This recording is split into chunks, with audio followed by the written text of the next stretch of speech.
Leviticus chapter 1. The Lord called to Moses and spoke to him from the tent of meeting. He said, "Speak to the Israelites, and say to them, When any of you brings an offering to the Lord, bring as your offering an animal from either the herd or the flock. If the offering is a burnt offering from the herd, he is to offer a male without defect. He must present it at the entrance to the tent of meeting, so that it will be acceptable to the Lord. He is to lay his hand on the head of the burnt offering, and it will be accepted on his behalf to make atonement for him. He is to slaughter the young bull before the Lord, and then Aaron's sons, the priests, shall bring the blood and sprinkle it against the altar on all sides at the entrance to the tent of meeting. He is to skin the burnt offering and cut it into pieces. The sons of Aaron the priest are to put fire on the altar and arrange wood on the fire. Then Aaron's sons, the priests, shall arrange the pieces, including the head and the fat, on the burning wood that is on the altar. He is to wash the inner parts and the legs with water, and the priest is to burn all of it on the altar. It is a burnt offering, an offering made by fire, an aroma pleasing to the Lord. If the offering is a burnt offering from the flock, from either the sheep or the goats, he is to offer a male without defect.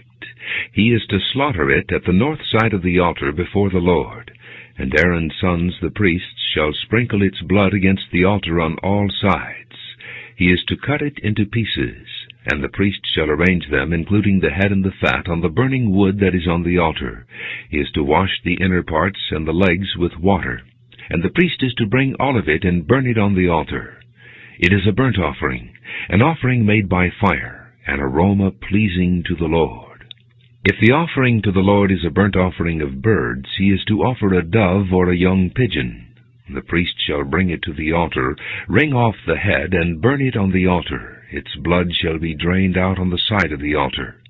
He is to remove the crop with its contents, and throw it to the east side of the altar, where the ashes are. He shall tear it open by the wings, not severing it completely, and then the priest shall burn it on the wood that is on the fire on the altar.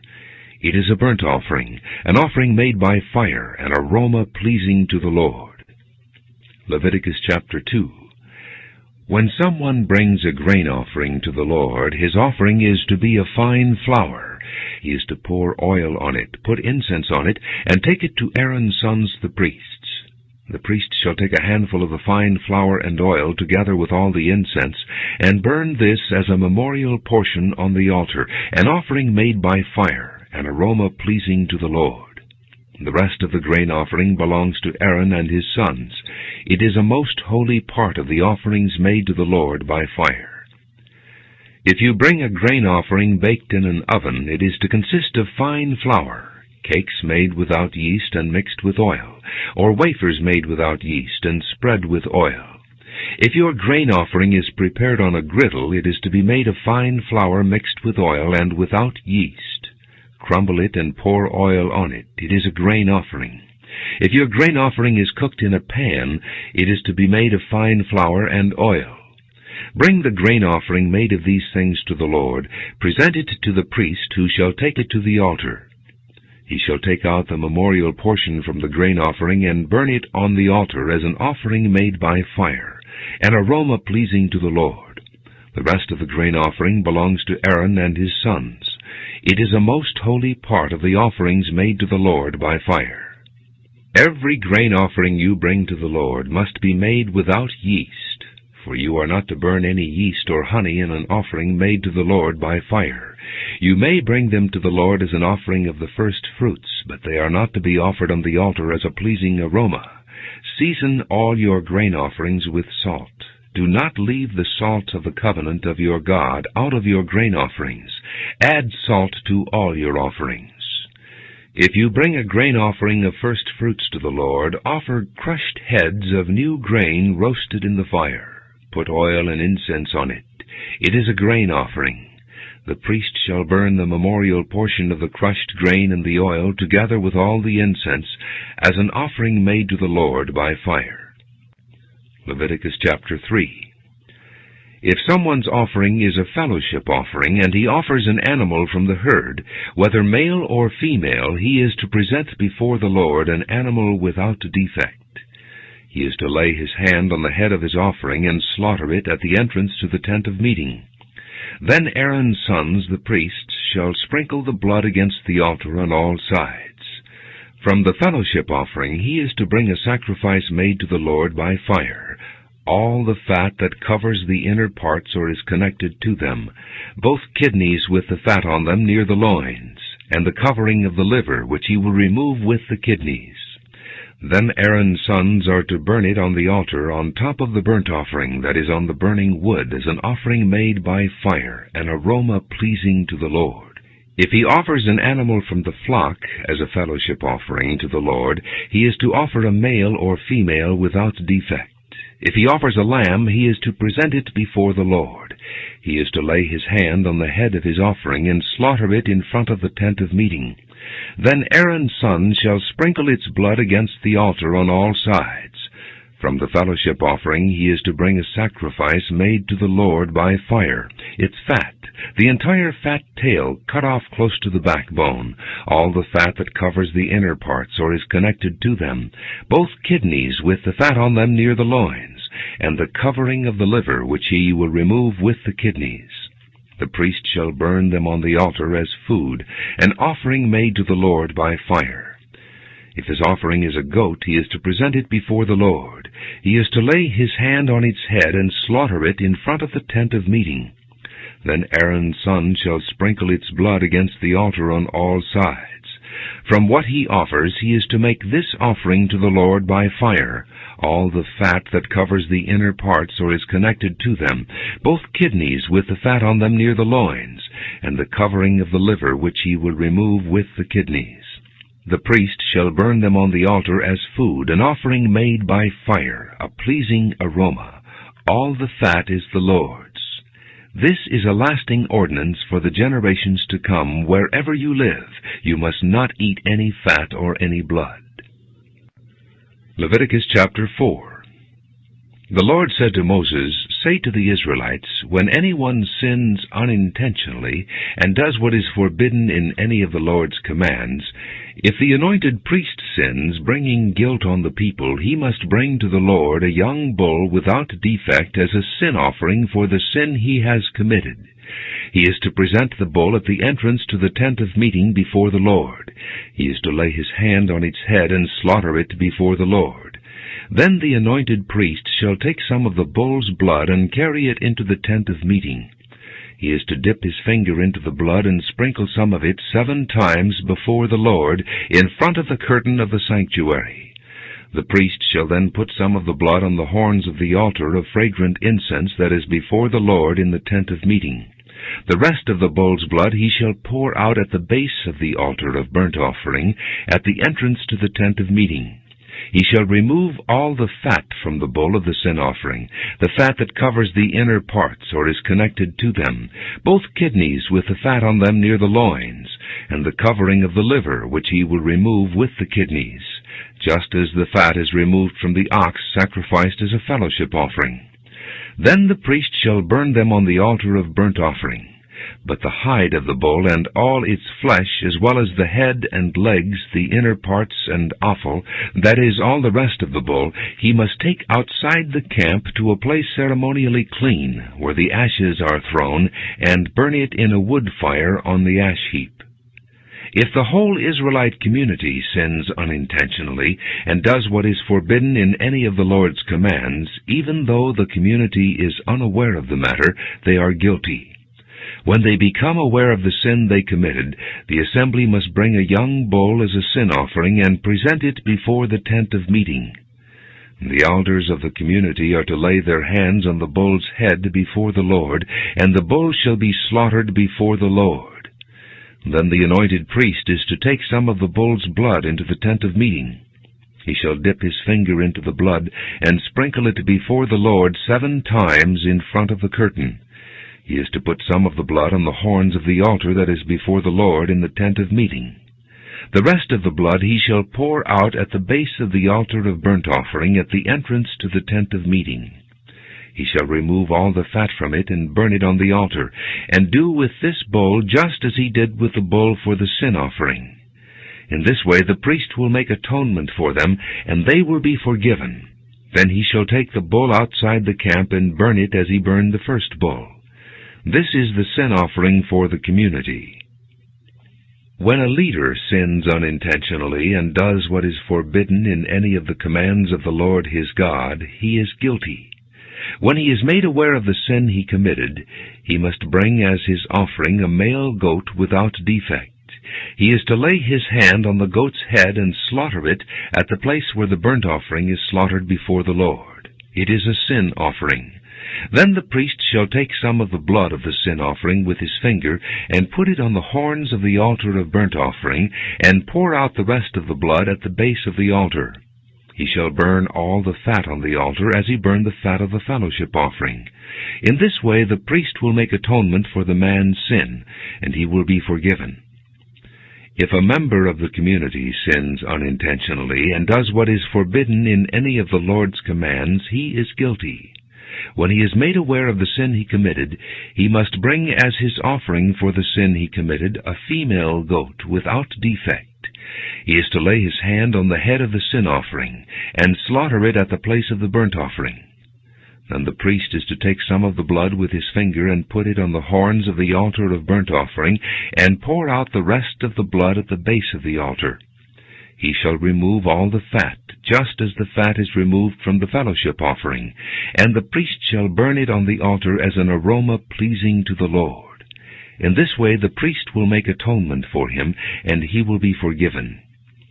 If he brings a lamb as his sin offering, he is to bring a female without defect. He is to lay his hand on its head and slaughter it for a sin offering at the place where the burnt offering is slaughtered. Then the priest shall take some of the blood of the sin offering with his finger, and put it on the horns of the altar of burnt offering, and pour out the rest of the blood at the base of the altar. He shall remove all the fat, just as the fat is removed from the lamb of the fellowship offering, and the priest shall burn it on the altar, on top of the offerings made to the Lord by fire. In this way the priest will make atonement for him for the sin he has committed, and he will be forgiven. Leviticus chapter 5. If a person sins because he does not speak up when he hears a public charge to testify regarding something he has seen or learned about, he will be held responsible. Or if a person touches anything ceremonially unclean, whether the carcasses of unclean wild animals, or of unclean livestock, or of unclean creatures that move along the ground, even though he is unaware of it, he has become unclean and is guilty. Or if he touches human uncleanness, anything that would make him unclean, even though he is unaware of it, when he learns of it he will be guilty. Or if a person thoughtlessly takes an oath to do anything, whether good or evil, in any matter one might carelessly swear about, even though he is unaware of it, in any case when he learns of it he will be guilty. When anyone is guilty in any of these ways, he must confess in what way he has sinned, and as a penalty for the sin he has committed, he must bring to the Lord a female lamb or goat from the flock as a sin offering, and the priest shall make atonement for him for his sin. If he cannot afford a lamb, he is to bring 2 doves or 2 young pigeons to the Lord as a penalty for his sin, one for a sin offering and the other for a burnt offering.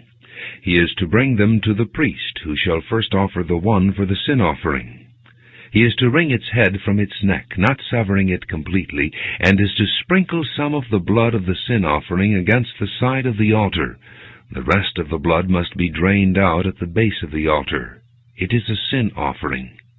The priest shall then offer the other as a burnt offering in the prescribed way, and make atonement for him for the sin he has committed, and he will be forgiven. If, however, he cannot afford 2 doves or 2 young pigeons, he is to bring as an offering for his sin 1/10 of an ephah of fine flour for a sin offering. He must not put oil or incense on it, because it is a sin offering.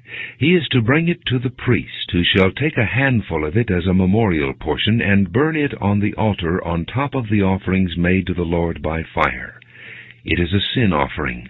In this way the priest will make atonement for him for any of these sins he has committed, and he will be forgiven. The rest of the offering will belong to the priest, as in the case of the grain offering. The Lord said to Moses, "When a person commits a violation and sins unintentionally in regard to any of the Lord's holy things, he is to bring to the Lord as a penalty a ram from the flock, one without defect, and of the proper value in silver according to the sanctuary shekel. It is a guilt offering. He must make restitution for what he has failed to do in regard to the holy things. Add a fifth of the value to that, and give it all to the priest, who will make atonement for him with the ram as a guilt offering, and he will be forgiven. If a person sins and does what is forbidden in any of the Lord's commands, even though he does not know it, he is guilty and will be held responsible. He is to bring to the priest as a guilt offering a ram from the flock, one without defect and of the proper value. In this way the priest will make atonement for him for the wrong he has committed unintentionally, and he will be forgiven. It is a guilt offering. He has been guilty of wrongdoing against the Lord." Leviticus chapter 6. The Lord said to Moses, "If anyone sins and is unfaithful to the Lord by deceiving his neighbor about something entrusted to him, or left in his care, or stolen, or if he cheats him, or if he finds lost property and lies about it, or if he swears falsely, or if he commits any such sin that people may do, when he thus sins and becomes guilty, he must return what he has stolen or taken by extortion, or what was entrusted to him, or the lost property he found, or whatever it was he swore falsely about. He must make restitution in full. Add a fifth of the value to it, and give it all to the owner on the day he presents his guilt offering. And as a penalty he must bring to the priest, that is to the Lord, his guilt offering, a ram from the flock, one without defect and of the proper value. In this way the priest will make atonement for him before the Lord, and he will be forgiven for any of these things he did that made him guilty." The Lord said to Moses, "Give Aaron and his sons this command. These are the regulations for the burnt offering. The burnt offering is to remain on the altar hearth throughout the night till morning, and the fire must be kept burning on the altar. The priest shall then put on his linen clothes with linen undergarments next to his body, and shall remove the ashes of the burnt offering that the fire has consumed on the altar, and place them beside the altar. Then he is to take off these clothes and put on others, and carry the ashes outside the camp to a place that is ceremonially clean. The fire on the altar must be kept burning. It must not go out. Every morning the priest is to add firewood and arrange the burnt offering on the fire and burn the fat of the fellowship offerings on it. The fire must be kept burning on the altar continuously. It must not go out. These are the regulations for the grain offering. Aaron's sons are to bring it before the Lord in front of the altar. The priest is to take a handful of fine flour and oil, together with all the incense on the grain offering, and burn the memorial portion on the altar as an aroma pleasing to the Lord. Aaron and his sons shall eat the rest of it, but it is to be eaten without yeast in a holy place. They are to eat it in the courtyard of the tent of meeting. It must not be baked with yeast.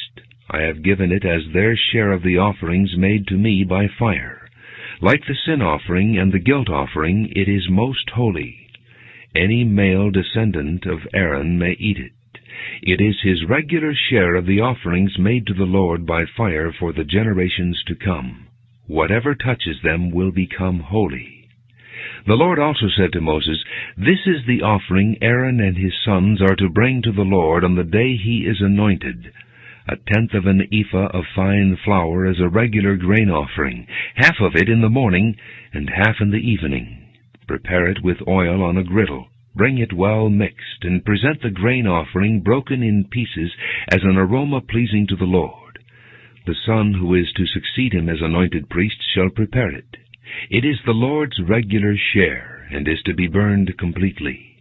Every grain offering of a priest shall be burned completely. It must not be eaten."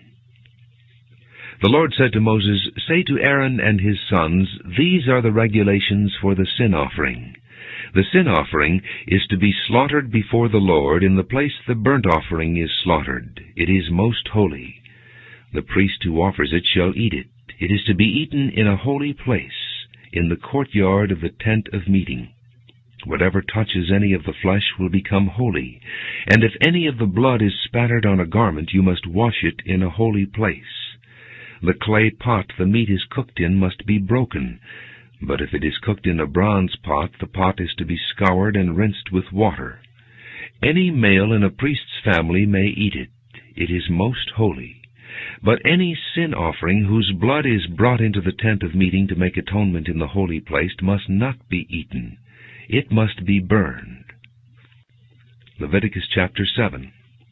These are the regulations for the guilt offering, which is most holy. The guilt offering is to be slaughtered in the place where the burnt offering is slaughtered, and its blood is to be sprinkled against the altar on all sides. All its fat shall be offered, the fat tail and the fat that covers the inner parts, both kidneys with the fat on them near the loins, and the covering of the liver, which is to be removed with the kidneys. The priest shall burn them on the altar as an offering made to the Lord by fire. It is a guilt offering. Any male in a priest's family may eat it, but it must be eaten in a holy place. It is most holy. The same law applies to both the sin offering and the guilt offering. They belong to the priest who makes atonement with them. The priest who offers a burnt offering for anyone may keep its hide for himself. Every grain offering baked in an oven or cooked in a pan or on a griddle belongs to the priest who offers it, and every grain offering, whether mixed with oil or dry, belongs equally to all the sons of Aaron. These are the regulations for the fellowship offering a person may present to the Lord. If he offers it as an expression of thankfulness, then along with this thank offering he is to offer cakes of bread made without yeast and mixed with oil, wafers made without yeast and spread with oil, and cakes of fine flour well kneaded and mixed with oil. Along with his fellowship offering of thanksgiving, he is to present an offering with cakes of bread made with yeast. He is to bring one of each kind as an offering, a contribution to the Lord. It belongs to the priest who sprinkles the blood of the fellowship offerings. The meat of his fellowship offering of thanksgiving must be eaten on the day it is offered. He must leave none of it till morning. If, however, his offering is a result of a vow, or is a free will offering, the sacrifice shall be eaten on the day he offers it, but anything left over may be eaten on the next day. Any meat of the sacrifice left over till the third day must be burned up. If any meat of the fellowship offering is eaten on the third day, it will not be accepted. It will not be credited to the one who offered it, for it is impure.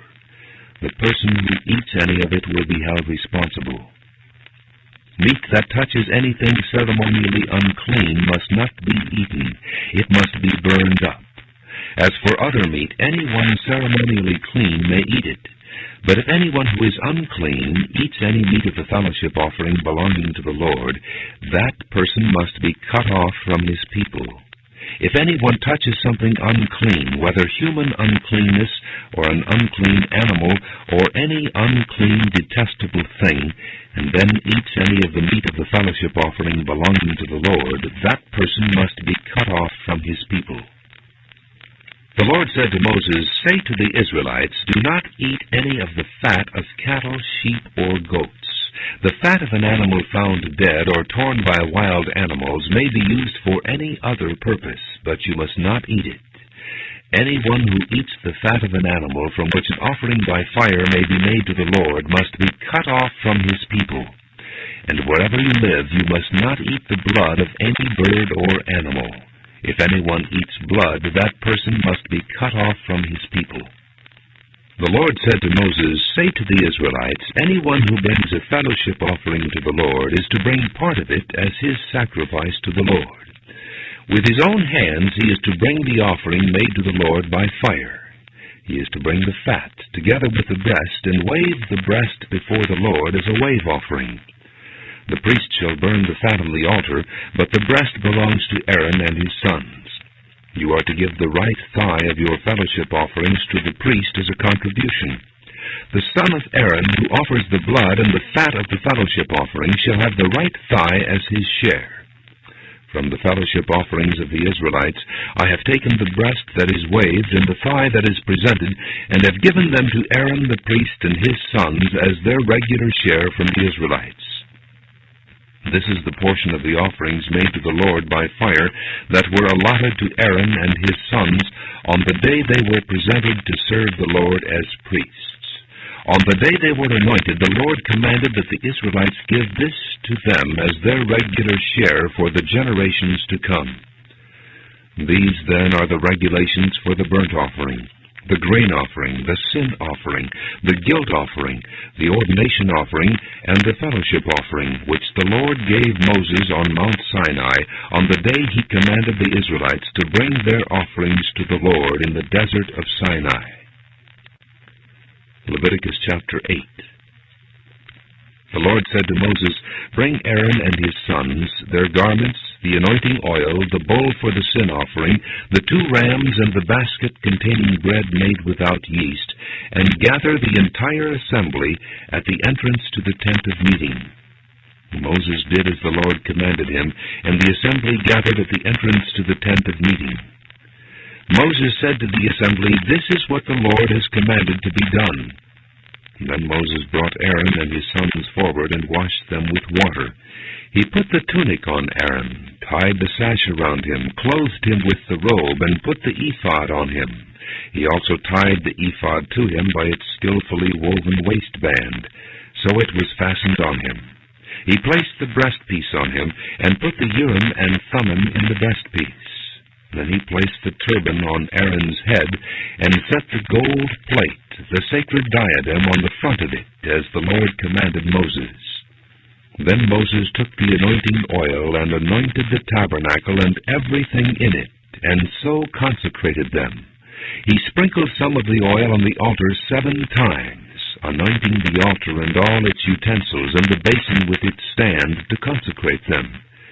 He poured some of the anointing oil on Aaron's head, and anointed him to consecrate him. Then he brought Aaron's sons forward, put tunics on them, tied sashes around them, and put headbands on them, as the Lord commanded Moses. He then presented the bowl for the sin offering, and Aaron and his sons laid their hands on its head. Moses slaughtered the bull and took some of the blood, and with his finger he put it on all the horns of the altar to purify the altar. He poured out the rest of the blood at the base of the altar. So he consecrated it to make atonement for it. Moses also took all the fat around the inner parts, the covering of the liver, and both kidneys and their fat, and burned it on the altar. But the bull with its hide and its flesh and its offal he burned up outside the camp, as the Lord commanded Moses. He then presented the ram for the burnt offering, and Aaron and his sons laid their hands on its head. Then Moses slaughtered the ram and sprinkled the blood against the altar on all sides. He cut the ram into pieces and burned the head, the pieces, and the fat. He washed the inner parts and the legs with water, and burned the whole ram on the altar as a burnt offering, a pleasing aroma, an offering made to the Lord by fire, as the Lord commanded Moses. He then presented the other ram, the ram for the ordination, and Aaron and his sons laid their hands on its head. Moses slaughtered the ram, and took some of its blood, and put it on the lobe of Aaron's right ear, on the thumb of his right hand, and on the big toe of his right foot. Moses also brought Aaron's sons forward, and put some of the blood on the lobes of their right ears, on the thumbs of their right hands, and on the big toes of their right feet. Then he sprinkled blood against the altar on all sides. He took the fat tail, all the fat around the inner parts, the covering of the liver, both kidneys and their fat, and the right thigh. Then from the basket of bread made without yeast, which was before the Lord, he took a cake of bread, and one made with oil, and a wafer. He put these on the fat portions and on the right thigh. He put all these in the hands of Aaron and his sons, and waved them before the Lord as a wave offering. Then Moses took them from their hands and burned them on the altar on top of the burnt offering as an ordination offering, a pleasing aroma, an offering made to the Lord by fire. He also took the breast, Moses' share of the ordination ram, and waved it before the Lord as a wave offering, as the Lord commanded Moses. Then Moses took some of the anointing oil and some of the blood from the altar and sprinkled them on Aaron and his garments and on his sons and their garments. So he consecrated Aaron and his garments and his sons and their garments. Moses then said to Aaron and his sons, "Cook the meat at the entrance to the tent of meeting, and eat it there with the bread from the basket of ordination offerings, as I commanded, saying, Aaron and his sons are to eat it. Then burn up the rest of the meat and the bread. Do not leave the entrance to the tent of meeting for 7 days until the days of your ordination are completed, for your ordination will last 7 days. What has been done today was commanded by the Lord to make atonement for you. You must stay at the entrance to the tent of meeting day and night for 7 days and do what the Lord requires, so you will not die, for that is what I have been commanded." So Aaron and his sons did everything the Lord commanded through Moses. Leviticus chapter 9. On the 8th day Moses summoned Aaron and his sons and the elders of Israel.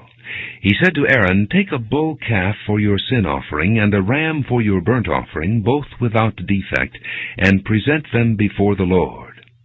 Then say to the Israelites, Take a male goat for a sin offering, a calf and a lamb, both a year old and without defect, for a burnt offering, and an ox and a ram for a fellowship offering to sacrifice before the Lord, together with a grain offering mixed with oil. For today the Lord will appear to you." They took the things Moses commanded to the front of the tent of meeting, and the entire assembly came near and stood before the Lord. Then Moses said, "This is what the Lord has commanded you to do, so that the glory of the Lord may appear to you." Moses said to Aaron, "Come to the altar and sacrifice your sin offering and your burnt offering, and make atonement for yourself and the people. Sacrifice the offering that is for the people, and make atonement for them, as the Lord has commanded." So Aaron came to the altar and slaughtered the calf as a sin offering for himself. His sons brought the blood to him, and he dipped his finger into the blood and put it on the horns of the altar. The rest of the blood he poured out at the base of the altar. On the altar he burned the fat, the kidneys, and the covering of the liver from the sin offering, as the Lord commanded Moses. The flesh and the hide he burned up outside the camp. Then he slaughtered the burnt offering. His sons handed him the blood, and he sprinkled it against the altar on all sides. They handed him the burnt offering piece by piece, including the head, and he burned them on the altar. He washed the inner parts and the legs and burned them on top of the burnt offering on the altar. Aaron then brought the offering that was for the people. He took the goat for the people's sin offering and slaughtered it and offered it for the sin offering, as he did with the first one. He brought the burnt offering and offered it in the prescribed way. He also brought the grain offering, took a handful of it, and burned it on the altar, in addition to the morning's burnt offering. He slaughtered the ox and the ram as the fellowship offering for the people. His sons handed him the blood, and he sprinkled it against the altar on all sides. But the fat portions of the ox and the ram, the fat tail, the layer of fat, the kidneys, and the covering of the liver, these they laid on the breasts, and then Aaron burned the fat on the altar. Aaron waved the breasts and the right thigh before the Lord as a wave offering, as Moses commanded. Then Aaron lifted his hands toward the people and blessed them. And having sacrificed the sin offering, the burnt offering, and the fellowship offering, he stepped down. Moses and Aaron then went into the tent of meeting. When they came out, they blessed the people, and the glory of the Lord appeared to all the people. Fire came out from the presence of the Lord and consumed the burnt offering and the fat portions on the altar. And when all the people saw it, they shouted for joy and fell face down. Leviticus chapter 10. Aaron's sons Nadab and Abihu took their censers, put fire in them, and added incense. And they offered unauthorized fire before the Lord, contrary to his command. So fire came out from the presence of the Lord and consumed them, and they died before the Lord. Moses then said to Aaron, "This is what the Lord spoke of when he said, 'Among those who approach me I will show myself holy. In the sight of all the people I will be honored.'" Aaron remained silent. Moses summoned Mishael and Elzaphan, sons of Aaron's uncle Uzziel, and said to them, "Come here, carry your cousins outside the camp, away from the front of the sanctuary." So they came and carried them, still in their tunics, outside the camp, as Moses ordered. Then Moses said to Aaron and his sons Eleazar and Ithamar, "Do not let your hair become unkempt, and do not tear your clothes, or you will die, and the Lord will be angry with the whole community. But your relatives, all the house of Israel, may mourn for those the Lord has destroyed by fire. Do not leave the entrance to the tent of meeting, or you will die, because the Lord's anointing oil is on you." So they did as Moses said. Then the Lord said to Aaron, "You and your sons are not to drink wine or other fermented drink whenever you go into the tent of meeting, or you will die. This is a lasting ordinance for the generations to come. You must distinguish between the holy and the common, between the unclean and the clean. And you must teach the Israelites all the decrees the Lord has given them through Moses." Moses said to Aaron and his remaining sons, Eleazar and Ithamar, "Take the grain offering left over from the offerings made to the Lord by fire, and eat it prepared without yeast beside the altar, for it is most holy. Eat it in a holy place, because it is your share and your son's share of the offerings made to the Lord by fire, for so I have been commanded. But you and your sons and your daughters may eat the breast that was waved and the thigh that was presented. Eat them in a ceremonially clean place. They have been given to you and your children as your share of the Israelites' fellowship offerings. The thigh that was presented and the breast that was waved must be brought with the fat portions of the offerings made by fire, to be waved before the Lord as a wave offering. This will be the regular share for you and your children, as the Lord has commanded." When Moses inquired about the goat of the sin offering and found that it had been burned up, he was angry with Eleazar and Ithamar, Aaron's remaining sons, and asked, "Why didn't you eat the sin offering in the sanctuary area? It is most holy. It was given to you to take away the guilt of the community by making atonement for them before the Lord. Since its blood was not taken into the holy place, you should have eaten the goat in the sanctuary area as I commanded." Aaron replied to Moses, "Today they sacrificed their sin offering and their burnt offering before the Lord, but such things as this have happened to me. Would the Lord have been pleased if I had eaten the sin offering today?" When Moses heard this, he was satisfied. Leviticus chapter 11. The Lord said to Moses and Aaron, "Say to the Israelites, of all the animals that live on land, these are the ones you may eat. You may eat any animal that has a split hoof completely divided and that chews the cud. There are some that only chew the cud or only have a split hoof, but you must not eat them. The camel, though it chews the cud, does not have a split hoof. It is ceremonially unclean for you. The coney, though it chews the cud, does not have a split hoof. It is unclean for you. The rabbit, though it chews the cud, does not have a split hoof. It is unclean for you. And the pig, though it has a split hoof completely divided, does not chew the cud. It is unclean for you. You must not eat their meat or touch their carcasses. They are unclean for you. Of all the creatures living in the water of the seas and the streams, you may eat any that have fins and scales. But all creatures in the seas or streams that do not have fins and scales, whether among all the swarming things or among all the other living creatures in the water, you are to detest. And since you are to detest them, you must not eat their meat, and you must detest their carcasses. Anything living in the water that does not have fins and scales is to be detestable to you. These are the birds you are to detest and not eat, because they are detestable. the eagle, the vulture, the black vulture, the red kite, any kind of black kite, any kind of raven, the horned owl, the screech owl, the gull, any kind of hawk, the little owl, the cormorant, the great owl, the white owl, the desert owl, the osprey, the stork, any kind of heron, the hoopoe and the bat. All flying insects that walk on all fours are to be detestable to you. There are, however, some winged creatures that walk on all fours that you may eat, those that have jointed legs for hopping on the ground. Of these you may eat any kind of locust, katydid, cricket, or grasshopper, but all other winged creatures that have 4 legs you are to detest. You will make yourselves unclean by these. Whoever touches their carcasses will be unclean till evening. Whoever picks up one of their carcasses must wash his clothes, and he will be unclean till evening. Every animal that has a split hoof not completely divided, or that does not chew the cud, is unclean for you.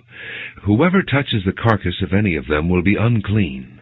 Of all the animals that walk on all fours, those that walk on their paws are unclean for you. Whoever touches their carcasses will be unclean till evening. Anyone who picks up their carcasses must wash his clothes, and he will be unclean till evening. They are unclean for you. Of the animals that move about on the ground, these are unclean for you: the weasel, the rat, any kind of great lizard, the gecko, the monitor lizard, the wall lizard, the skink, and the chameleon. Of all those that move along the ground, these are unclean for you. Whoever touches them when they are dead will be unclean till evening. When one of them dies and falls on something, that article, whatever its use, will be unclean, whether it is made of wood, cloth, hide, or sackcloth. Put it in water. It will be unclean till evening, and then it will be clean. If one of them falls into a clay pot, everything in it will be unclean, and you must break the pot.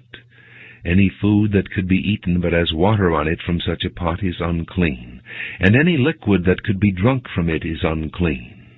Anything that one of their carcasses falls on becomes unclean. An oven or cooking pot must be broken up. They are unclean, and you are to regard them as unclean. A spring, however, or a cistern for collecting water remains clean, but anyone who touches one of these carcasses is unclean. If a carcass falls on any seeds that are to be planted, they remain clean. But if water has been put on the seed, and a carcass falls on it, it is unclean for you. If an animal that you are allowed to eat dies, anyone who touches the carcass will be unclean till evening. Anyone who eats some of the carcass must wash his clothes, and he will be unclean till evening. Anyone who picks up the carcass must wash his clothes, and he will be unclean till evening. Every creature that moves about on the ground is detestable. It is not to be eaten. You are not to eat any creature that moves about on the ground, whether it moves on its belly or walks on all fours or on many feet. It is detestable. Do not defile yourselves by any of these creatures. Do not make yourselves unclean by means of them, or be made unclean by them.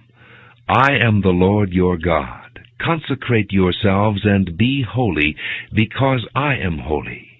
Do not make yourselves unclean by any creature that moves about on the ground. I am the Lord who brought you up out of Egypt to be your God. Therefore be holy, because I am holy. These are the regulations concerning animals, birds, every living thing that moves in the water, and every creature that moves about on the ground. You must distinguish between the unclean and the clean, between living creatures that may be eaten and those that may not be eaten. Leviticus chapter 12. The Lord said to Moses, "Say to the Israelites, a woman who becomes pregnant and gives birth to a son will be ceremonially unclean for 7 days, just as she is unclean during her monthly period. On the 8th day the boy is to be circumcised. Then the woman must wait 33 days to be purified from her bleeding. She must not touch anything sacred or go to the sanctuary until the days of her purification are over. If she gives birth to a daughter, for 2 weeks the woman will be unclean, as during her period. Then she must wait 66 days to be purified from her bleeding. When the days of her purification for a son or daughter are over, she is to bring to the priest at the entrance to the tent of meeting a year-old lamb for a burnt offering, and a young pigeon or a dove for a sin offering. He shall offer them before the Lord to make atonement for her, and then she will be ceremonially clean from her flow of blood. These are the regulations for the woman who gives birth to a boy or a girl. If she cannot afford a lamb, she is to bring 2 doves or 2 young pigeons, one for a burnt offering and the other for a sin offering. In this way the priest will make atonement for her, and she will be clean. Leviticus chapter 13. The Lord said to Moses and Aaron, "When anyone has a swelling or a rash or a bright spot on his skin that may become an infectious skin disease, he must be brought to Aaron the priest or to one of his sons who is a priest. The priest is to examine the sore on his skin, and if the hair in the sore has turned white, and the sore appears to be more than skin deep, it is an infectious skin disease. When the priest examines him, he shall pronounce him ceremonially unclean. If the spot on his skin is white, but does not appear to be more than skin deep, and the hair in it has not turned white, the priest is to put the infected person in isolation for 7 days. On the 7th day the priest is to examine him, and if he sees that the sore is unchanged and has not spread in the skin, he is to keep him in isolation another 7 days. On the 7th day the priest is to examine him again, and if the sore has faded and has not spread in the skin, the priest shall pronounce him clean. It is only a rash. The man must wash his clothes, and he will be clean. But if the rash does spread in his skin after he has shown himself to the priest to be pronounced clean, he must appear before the priest again. The priest is to examine him, and if the rash has spread in the skin, he shall pronounce him unclean.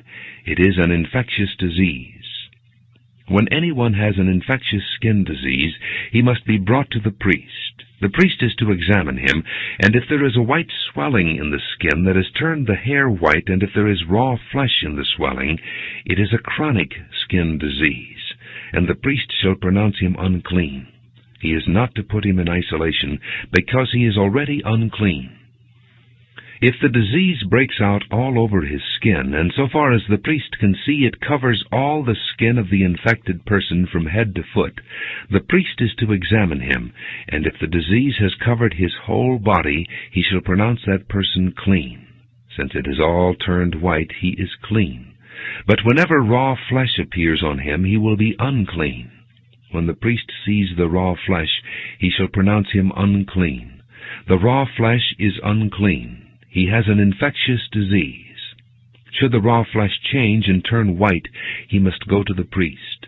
The priest is to examine him, and if the sores have turned white, the priest shall pronounce the infected person clean.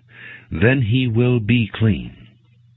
When someone has a boil on his skin and it heals, and in the place where the boil was a white swelling or reddish white spot appears, he must present himself to the priest. The priest is to examine it, and if it appears to be more than skin deep, and the hair in it is turned white, the priest shall pronounce him unclean. It is an infectious skin disease that is broken out where the boil was. But if when the priest examines it there is no white hair in it, and it is not more than skin deep and has faded, then the priest is to put him in isolation for 7 days. If it is spreading in the skin, the priest shall pronounce him unclean. It is infectious. But if the spot is unchanged and has not spread, it is only a scar from the boil, and the priest shall pronounce him clean. When someone has a burn on his skin, and a reddish white or white spot appears in the raw flesh of the burn, the priest is to examine the spot, and if the hair in it has turned white, and it appears to be more than skin deep, it is an infectious disease that is broken out in the burn. The priest shall pronounce him unclean. It is an infectious skin disease.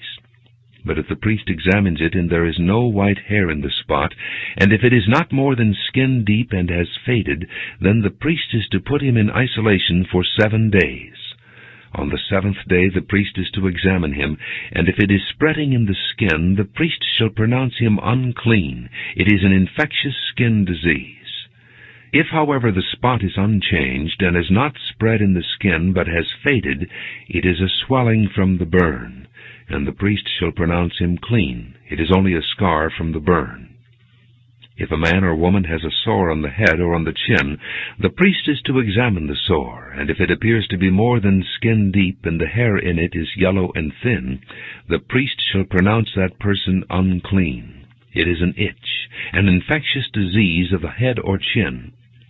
But if when the priest examines this kind of sore, it does not seem to be more than skin deep, and there is no black hair in it, then the priest is to put the infected person in isolation for 7 days.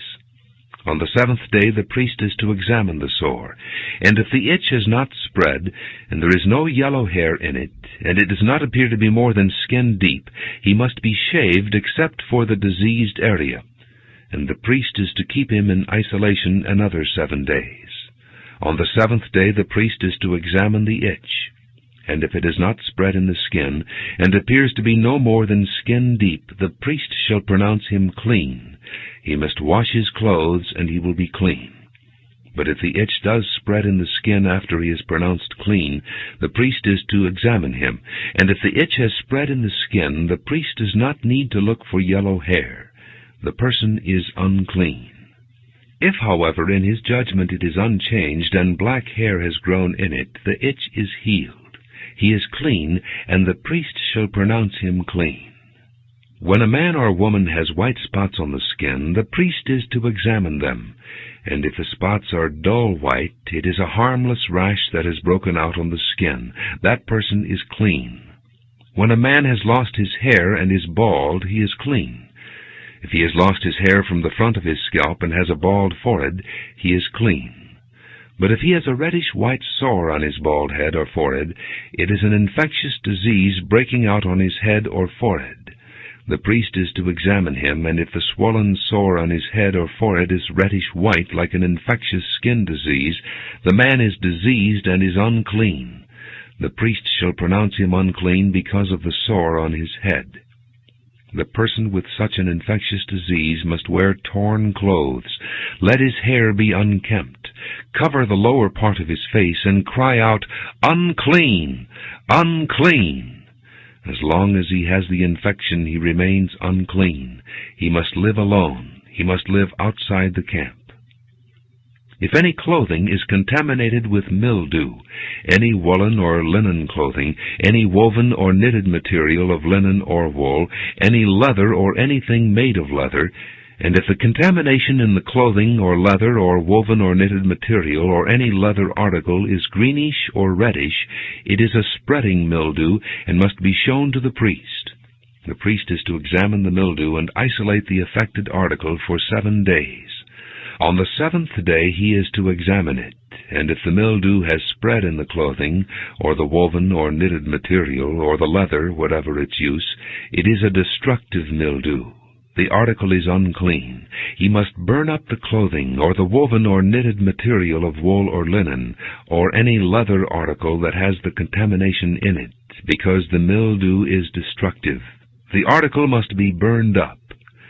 But if, when the priest examines it, the mildew has not spread in the clothing, or the woven or knitted material, or the leather article, he shall order that the contaminated article be washed. Then he is to isolate it for another 7 days. After the affected article has been washed, the priest is to examine it.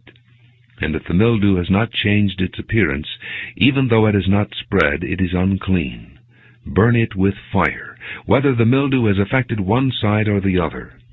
If, when the priest examines it, the mildew has faded after the article has been washed, he is to tear the contaminated part out of the clothing, or the leather, or the woven or knitted material. But if it reappears in the clothing, or in the woven or knitted material, or in the leather article, it is spreading, and whatever has the mildew must be burned with fire. The clothing, or the woven or knitted material, or any leather article that has been washed and is rid of the mildew, must be washed again, and it will be clean. These are the regulations concerning contamination by mildew in woolen or linen clothing, woven or knitted material, or any leather article, for pronouncing them clean or unclean. Leviticus chapter 14. The Lord said to Moses, "These are the regulations for the diseased person at the time of his ceremonial cleansing, when he is brought to the priest. The priest is to go outside the camp and examine him. If the person has been healed of his infectious skin disease, the priest shall order that 2 live clean birds and some cedar wood, scarlet yarn, and hyssop be brought for the one to be cleansed. Then the priest shall order that one of the birds be killed over fresh water in a clay pot. He is then to take the live bird and dip it, together with the cedar wood, the scarlet yarn, and the hyssop, into the blood of the bird that was killed over the fresh water. 7 times he shall sprinkle the one to be cleansed of the infectious disease, and pronounce him clean. Then he is to release the live bird in the open fields. The person to be cleansed must wash his clothes, shave off all his hair, and bathe with water. Then he will be ceremonially clean. After this he may come into the camp, but he must stay outside his tent for 7 days. On the 7th day he must shave off all his hair. He must shave his head, his beard, his eyebrows, and the rest of his hair. He must wash his clothes and bathe himself with water, and he will be clean. On the 8th day he must bring 2 male lambs and 1 ewe lamb a year old, each without defect, along with 3/10 of an ephah of fine flour, mixed with oil for a grain offering, and 1 log of oil. The priest who pronounces him clean shall present both the one to be cleansed and his offerings before the Lord at the entrance to the tent of meeting. Then the priest is to take one of the male lambs and offer it as a guilt offering, along with the log of oil. He shall wave them before the Lord as a wave offering. He is to slaughter the lamb in the holy place where the sin offering and the burnt offering are slaughtered. Like the sin offering, the guilt offering belongs to the priest. It is most holy. The priest is to take some of the blood of the guilt offering and put it on the lobe of the right ear of the one to be cleansed, on the thumb of his right hand, and on the big toe of his right foot. The priest shall then take some of the log of oil, pour it in the palm of his own left hand, dip his right forefinger into the oil in his palm, and with his fingers sprinkle some of it before the Lord 7 times. The priest is to put some of the oil remaining in his palm on the lobe of the right ear of the one to be cleansed, on the thumb of his right hand, and on the big toe of his right foot, on top of the blood of the guilt offering. The rest of the oil in his palm the priest shall put on the head of the one to be cleansed, and make atonement for him before the Lord.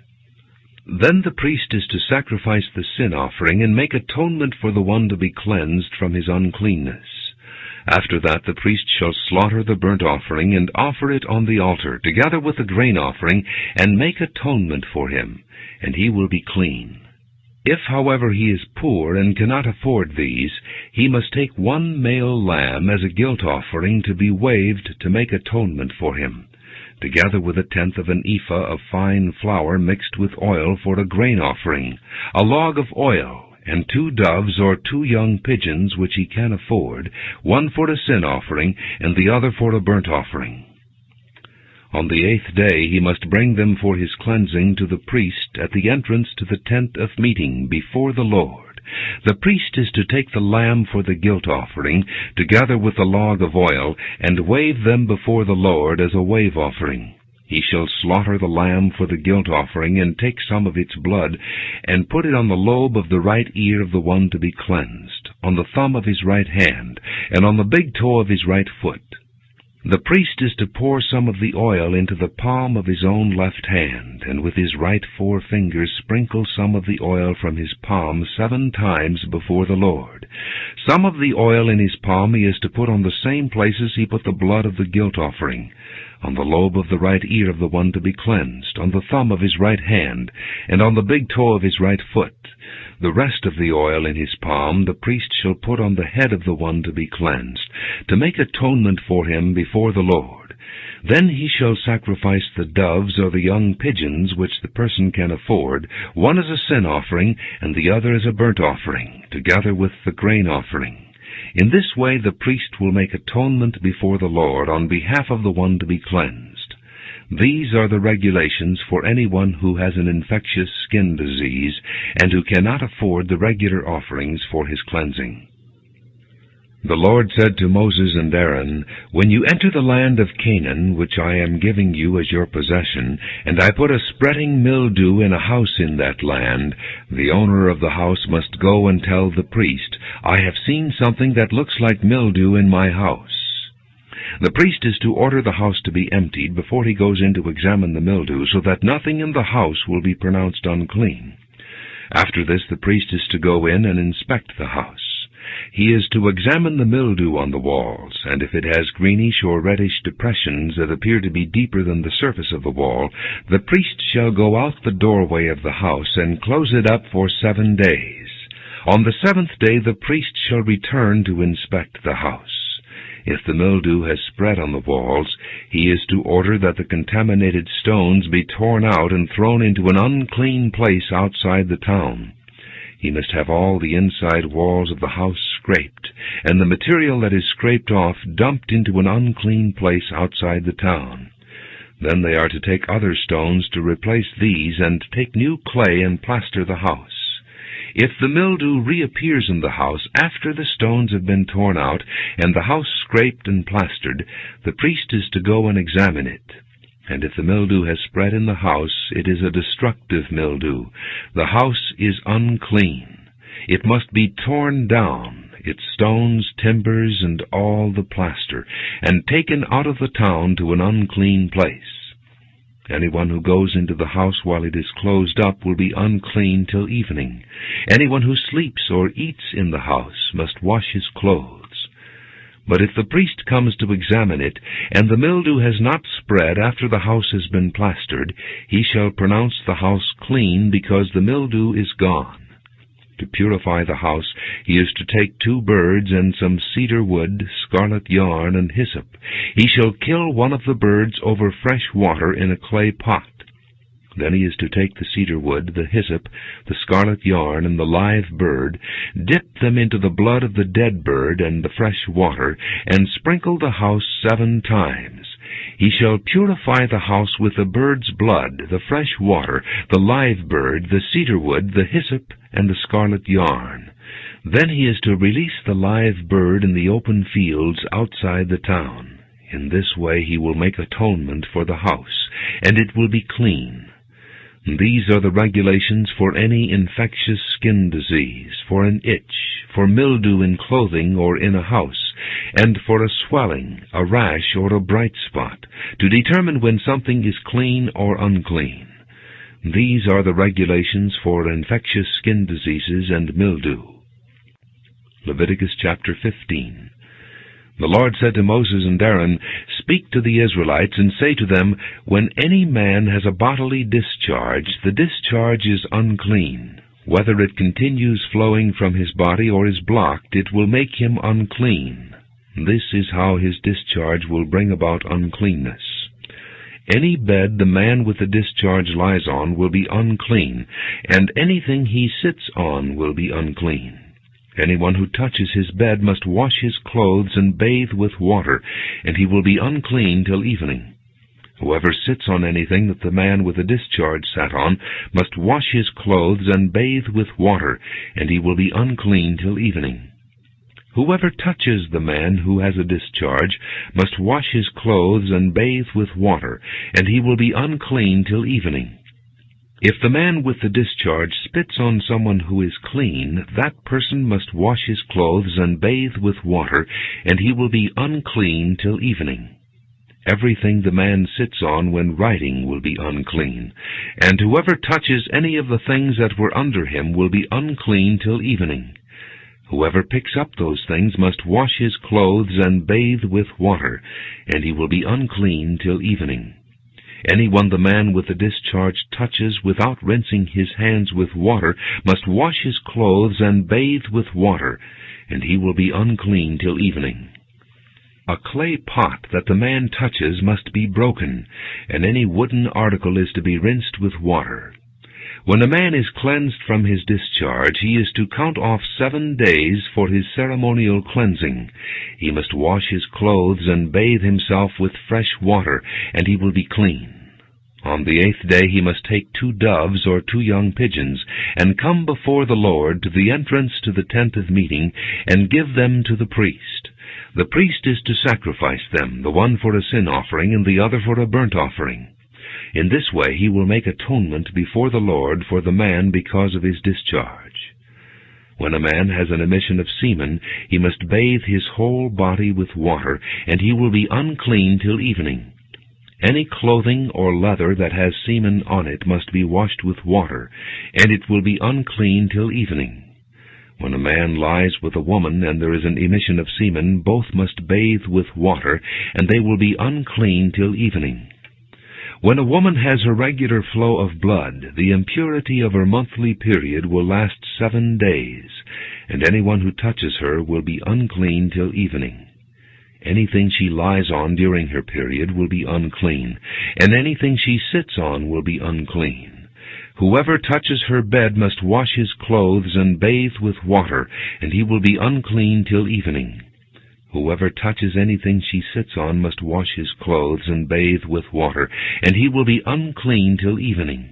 Whether it is the bed or anything she was sitting on, when anyone touches it, he will be unclean till evening.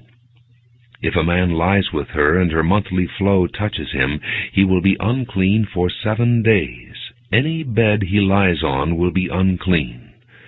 When a woman has a discharge of blood for many days at a time other than her monthly period, or has a discharge that continues beyond her period, she will be unclean as long as she has the discharge, just as in the days of her period.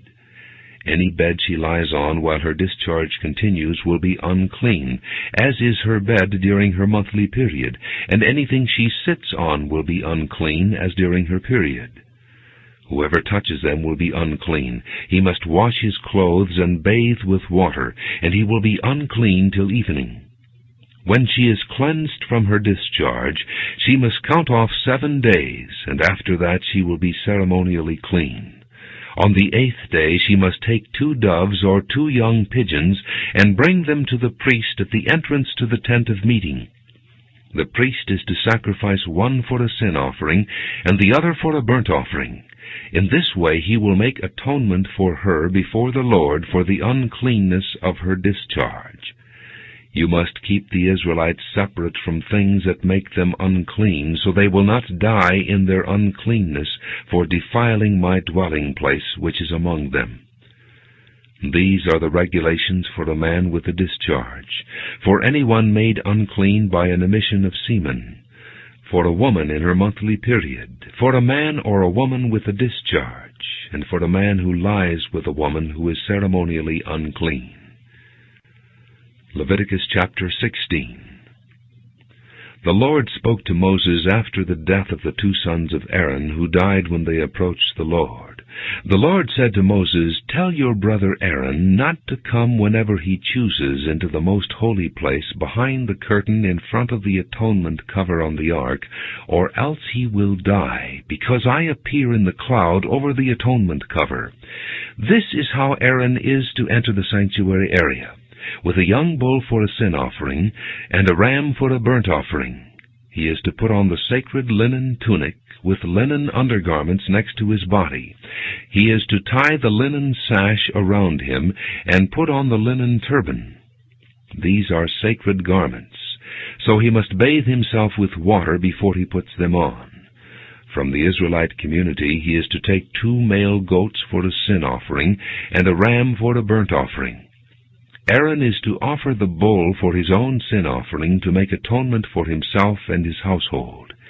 Then he is to take the 2 goats and present them before the Lord at the entrance to the tent of meeting. He is to cast lots for the 2 goats, one lot for the Lord and the other for the scapegoat. Aaron shall bring the goat whose lot falls to the Lord and sacrifice it for a sin offering. But the goat chosen by lot as the scapegoat shall be presented alive before the Lord to be used for making atonement by sending it into the desert as a scapegoat. Aaron shall bring the bull for his own sin offering to make atonement for himself and his household, and he is to slaughter the bull for his own sin offering. He is to take a censer full of burning coals from the altar before the Lord, and 2 handfuls of finely ground fragrant incense, and take them behind the curtain. He is to put the incense on the fire before the Lord, and the smoke of the incense will conceal the atonement cover above the testimony, so that he will not die. He is to take some of the bull's blood, and with his fingers sprinkle it on the front of the atonement cover. Then he shall sprinkle some of it with his fingers 7 times before the atonement cover. He shall then slaughter the goat for the sin offering for the people, and take its blood behind the curtain, and do with it as he did with the bull's blood. He shall sprinkle it on the atonement cover and in front of it. In this way he will make atonement for the most holy place, because of the uncleanness and rebellion of the Israelites, whatever their sins have been. He is to do the same for the tent of meeting, which is among them in the midst of their uncleanness. No one is to be in the tent of meeting from the time Aaron goes in to make atonement in the most holy place until he comes out, having made atonement for himself, his household, and the whole community of Israel. Then he shall come out to the altar that is before the Lord, and make atonement for it. He shall take some of the bull's blood and some of the goat's blood, and put it on all the horns of the altar. He shall sprinkle some of the blood on it with his fingers 7 times to cleanse it, and to consecrate it from the uncleanness of the Israelites.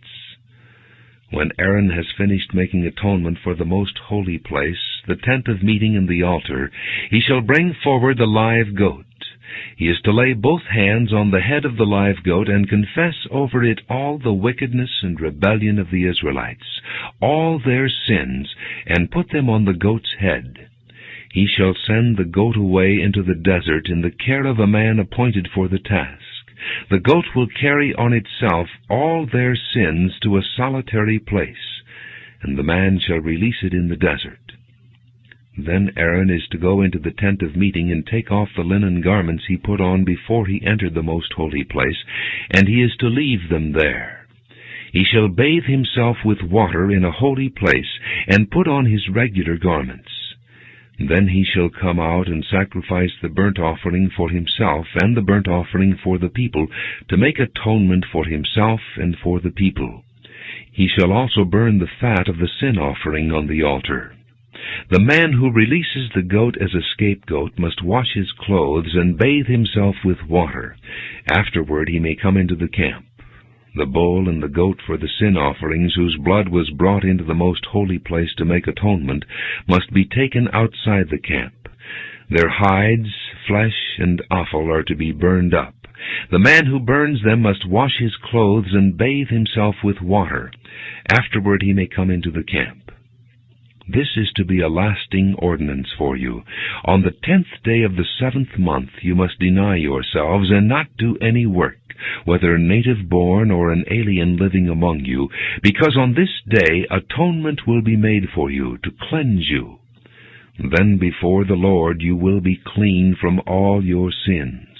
It is a Sabbath of rest, and you must deny yourselves. It is a lasting ordinance. The priest who is anointed and ordained to succeed his father as high priest is to make atonement. He is to put on the sacred linen garments and make atonement for the most holy place, for the tent of meeting and the altar, and for the priests and all the people of the community. This is to be a lasting ordinance for you. Atonement is to be made once a year for all the sins of the Israelites. And it was done as the Lord commanded Moses. Leviticus chapter 17.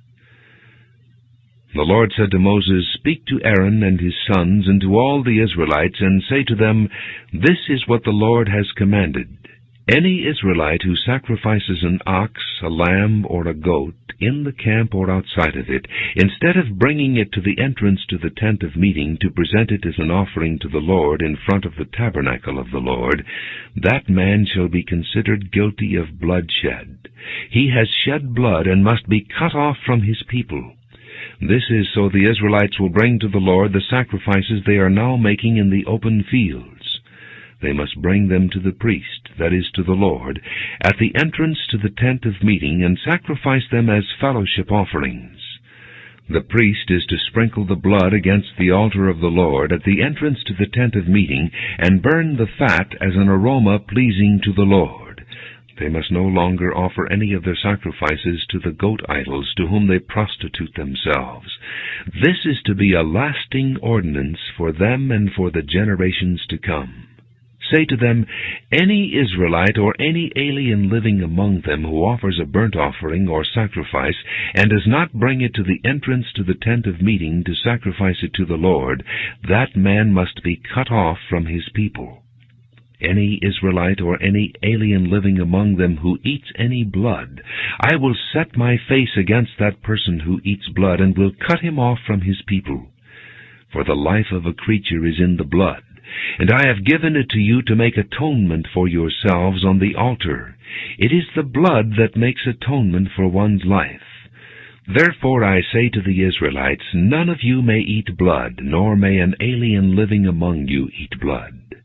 Any Israelite or any alien living among you who hunts any animal or bird that may be eaten must drain out the blood and cover it with earth, because the life of every creature is its blood. That is why I have said to the Israelites, you must not eat the blood of any creature, because the life of every creature is its blood. Anyone who eats it must be cut off. Anyone, whether native-born or alien, who eats anything found dead or torn by wild animals must wash his clothes and bathe with water, and he will be ceremonially unclean till evening. Then he will be clean. But if he does not wash his clothes and bathe himself, he will be held responsible. Leviticus chapter 18. The Lord said to Moses, Speak to the Israelites and say to them, I am the Lord your God. You must not do as they do in Egypt, where you used to live, and you must not do as they do in the land of Canaan, where I am bringing you. Do not follow their practices. You must obey my laws and be careful to follow my decrees. I am the Lord your God. Keep my decrees and laws, for the man who obeys them will live by them. I am the Lord. No one is to approach any close relative to have sexual relations. I am the Lord. Do not dishonor your father by having sexual relations with your mother. She is your mother. Do not have relations with her. Do not have sexual relations with your father's wife. That would dishonor your father. Do not have sexual relations with your sister, either your father's daughter or your mother's daughter, whether she was born in the same home or elsewhere. Do not have sexual relations with your son's daughter or your daughter's daughter. That would dishonor you. Do not have sexual relations with the daughter of your father's wife, born to your father. She is your sister. Do not have sexual relations with your father's sister. She is your father's close relative. Do not have sexual relations with your mother's sister, because she is your mother's close relative.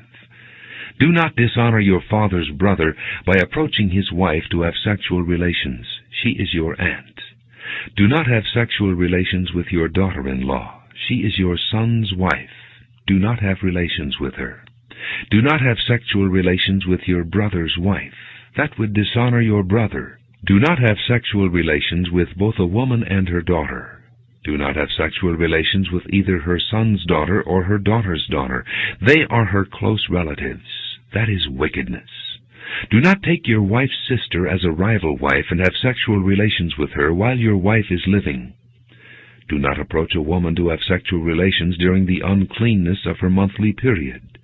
Do not have sexual relations with your neighbor's wife and defile yourself with her. Do not give any of your children to be sacrificed to Molech, for you must not profane the name of your God. I am the Lord. Do not lie with a man as one lies with a woman. That is detestable. Do not have sexual relations with an animal and defile yourself with it. A woman must not present herself to an animal to have sexual relations with it. That is a perversion. Do not defile yourselves in any of these ways, because this is how the nations that I am going to drive out before you became defiled. Even the land was defiled, so I punished it for its sin, and the land vomited out its inhabitants. But you must keep my decrees and my laws. The native born and the aliens living among you must not do any of these detestable things. For all these things were done by the people who lived in the land before you, and the land became defiled. And if you defile the land, it will vomit you out, as it vomited out the nations that were before you. Every one who does any of these detestable things, such persons must be cut off from their people. Keep my requirements, and do not follow any of the detestable customs that were practiced before you came, and do not defile yourselves with them. I am the Lord your God. Leviticus chapter 19. The Lord said to Moses, Speak to the entire assembly of Israel, and say to them, Be holy, because I, the Lord your God, am holy. Each of you must respect his mother and father, and you must observe my Sabbaths. I am the Lord your God. Do not turn to idols or make gods of cast metal for yourselves. I am the Lord your God. When you sacrifice a fellowship offering to the Lord, sacrifice it in such a way that it will be accepted on your behalf. It shall be eaten on the day you sacrifice it, or on the next day. Anything left over until the third day must be burned up. If any of it is eaten on the third day, it is impure and will not be accepted. Whoever eats it will be held responsible because he has desecrated what is holy to the Lord. That person must be cut off from his people. When you reap the harvest of your land, do not reap to the very edges of your field or gather the gleanings of your harvest. Do not go over your vineyard a second time, or pick up the grapes that have fallen. Leave them for the poor and the alien. I am the Lord your God. Do not steal. Do not lie. Do not deceive one another. Do not swear falsely by my name, and so profane the name of your God. I am the Lord. Do not defraud your neighbor or rob him. Do not hold back the wages of a hired man overnight. Do not curse the deaf or put a stumbling block in front of the blind, but fear your God. I am the Lord. Do not pervert justice. Do not show partiality to the poor or favoritism to the great, but judge your neighbor fairly. Do not go about spreading slander among your people. Do not do anything that endangers your neighbor's life. I am the Lord. Do not hate your brother in your heart. Rebuke your neighbor frankly, so you will not share in his guilt. Do not seek revenge or bear a grudge against one of your people, but love your neighbor as yourself. I am the Lord. Keep my decrees. Do not mate different kinds of animals. Do not plant your field with two kinds of seed. Do not wear clothing woven of two kinds of material. If a man sleeps with a woman who is a slave girl promised to another man, but who has not been ransomed or given her freedom, there must be due punishment. Yet they are not to be put to death, because she had not been freed. The man, however, must bring a ram to the entrance to the tent of meeting for a guilt offering to the Lord. With the ram of the guilt offering, the priest is to make atonement for him before the Lord for the sin he has committed, and his sin will be forgiven. When you enter the land and plant any kind of fruit tree, regard its fruit as forbidden. For 3 years you are to consider it forbidden. It must not be eaten. In the 4th year, all its fruit will be holy, an offering of praise to the Lord. But in the 5th year you may eat its fruit. In this way your harvest will be increased. I am the Lord your God. Do not eat any meat with the blood still in it. Do not practice divination or sorcery. Do not cut the hair at the sides of your head, or clip off the edges of your beard. Do not cut your bodies for the dead, or put tattoo marks on yourselves. I am the Lord. Do not degrade your daughter by making her a prostitute, or the land will turn to prostitution and be filled with wickedness. Observe my Sabbaths and have reverence for my sanctuary. I am the Lord. Do not turn to mediums or seek out spirits, for you will be defiled by them. I am the Lord your God. Rise in the presence of the aged. Show respect for the elderly and revere your God. I am the Lord. When an alien lives with you in your land, do not mistreat him. The alien living with you must be treated as one of your native born. Love him as yourself, for you were aliens in Egypt. I am the Lord your God. Do not use dishonest standards when measuring length, weight, or quantity. Use honest scales and honest weights, an honest ephah and an honest hin. I am the Lord your God, who brought you out of Egypt. Keep all my decrees and all my laws, and follow them. I am the Lord. Leviticus chapter 20. The Lord said to Moses, Say to the Israelites, Any Israelite or any alien living in Israel who gives any of his children to Molech must be put to death. The people of the community are to stone him. I will set my face against that man, and I will cut him off from his people. For by giving his children to Molech he has defiled my sanctuary and profaned my holy name. If the people of the community close their eyes when that man gives one of his children to Molech, and they fail to put him to death, I will set my face against that man and his family, and will cut off from their people both him and all who follow him in prostituting themselves to Molech. I will set my face against the person who turns to mediums and spiritists to prostitute himself by following them, and I will cut him off from his people. Consecrate yourselves and be holy, because I am the Lord your God. Keep my decrees and follow them. I am the Lord who makes you holy. If anyone curses his father or mother, he must be put to death. He has cursed his father or his mother, and his blood will be on his own head. If a man commits adultery with another man's wife, with the wife of his neighbor, both the adulterer and the adulteress must be put to death. If a man sleeps with his father's wife, he has dishonored his father. Both the man and the woman must be put to death. Their blood will be on their own heads. If a man sleeps with his daughter-in-law, both of them must be put to death. What they have done is a perversion. Their blood will be on their own heads. If a man lies with a man as one lies with a woman, both of them have done what is detestable. They must be put to death. Their blood will be on their own heads. If a man marries both a woman and her mother, it is wicked. Both he and they must be burned in the fire, so that no wickedness will be among you. If a man has sexual relations with an animal, he must be put to death, and you must kill the animal.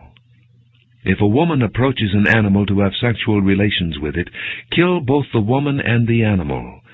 They must be put to death. Their blood will be on their own heads. If a man marries his sister, the daughter of either his father or his mother, and they have sexual relations, it is a disgrace. They must be cut off before the eyes of their people. He has dishonored his sister and will be held responsible. If a man lies with a woman during her monthly period and has sexual relations with her, he has exposed the source of her flow, and she has also uncovered it. Both of them must be cut off from their people. Do not have sexual relations with the sister of either your mother or your father, for that would dishonor a close relative. Both of you would be held responsible. If a man sleeps with his aunt, he has dishonored his uncle. They will be held responsible. They will die childless. If a man marries his brother's wife, it is an act of impurity. He has dishonored his brother. They will be childless. Keep all my decrees and laws and follow them, so that the land where I am bringing you to live may not vomit you out. You must not live according to the customs of the nations I am going to drive out before you. Because they did all these things, I abhorred them. But I said to you, you will possess their land. I will give it to you as an inheritance, a land flowing with milk and honey. I am the Lord your God, who has set you apart from the nations. You must therefore make a distinction between clean and unclean animals, and between unclean and clean birds. Do not defile yourselves by any animal or bird or anything that moves along the ground, those which I have set apart as unclean for you. You are to be holy to me, because I, the Lord, am holy, and I have set you apart from the nations to be my own. A man or woman who is a medium or spiritist among you must be put to death. You are to stone them. Their blood will be on their own heads. Leviticus chapter 21. The Lord said to Moses, Speak to the priests, the sons of Aaron, and say to them, A priest must not make himself ceremonially unclean for any of his people who die, except for a close relative, such as his mother or father, his son or daughter, his brother, or an unmarried sister who is dependent on him, since she has no husband. For her he may make himself unclean. He must not make himself unclean for people related to him by marriage, and so defile himself. Priests must not shave their heads, or shave off the edges of their beards, or cut their bodies.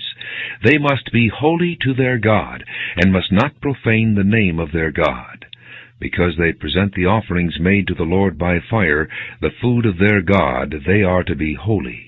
They must not marry women defiled by prostitution or divorced from their husbands, because priests are holy to their God.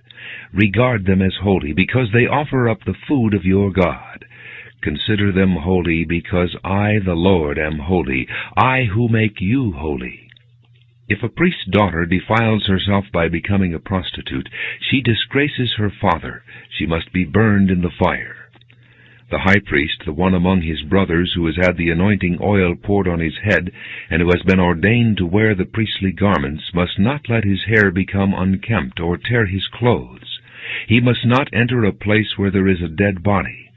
He must not make himself unclean, even for his father or mother, nor leave the sanctuary of his God or desecrate it, because he has been dedicated by the anointing oil of his God. I am the Lord. The woman he marries must be a virgin. He must not marry a widow, a divorced woman, or a woman defiled by prostitution, but only a virgin from his own people, so he will not defile his offspring among his people. I am the Lord who makes him holy. The Lord said to Moses, Say to Aaron, For the generations to come, none of your descendants who has a defect may come near to offer the food of his God. No man who has any defect may come near. No man who is blind or lame, disfigured or deformed. No man with a crippled foot or hand, or who is hunchbacked or dwarfed, or who has any eye defect, or who has festering or running sores or damaged testicles.